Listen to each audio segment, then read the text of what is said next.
এয়া ফাইনেলি ভূটানত আহিলোঁ, পেট্ৰল ভৰালোঁ। এতিয়া অকণমান চাই আছোঁ ইয়াৰ প্ৰাকৃতিক সৌন্দৰ্য। এই মোৰ লগত আহিছে নৱজিত আৰু এয়া বীৰেন। এইটোৰ লগত একেবাৰে ফটো উঠাত ব্যস্ত। এইটো তেওঁলোকৰ মন্দিৰ হয় বুদ্ধৰ। চাফ চিকুণৰ ফালৰ পৰা ভূটান বহুত ওপৰত আছে, বহুত। আপুনি যিফালেই চাই সেইফালেই ক্লিন, যিফালেই চাই সেইফালেই ক্লিন।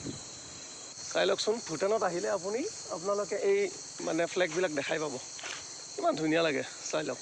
আৰু এই ৰাস্তাটো চাওকচোন, ইমান ক্লিন মানে একদম, ক'তো এটা পাত পৰি নাথাকে। আৰু এইজন ভূটানৰ ৰজা।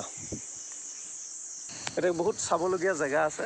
আজি সময় বহুত কম, ৰাতিপুৱাই আহিলোঁ পেট্ৰল ভৰাবৰ কাৰণে। পেট্ৰলৰ দাম ইয়াতে বহুত কম। কিমান আছিলে? 59 ৰুপিজ অনলি।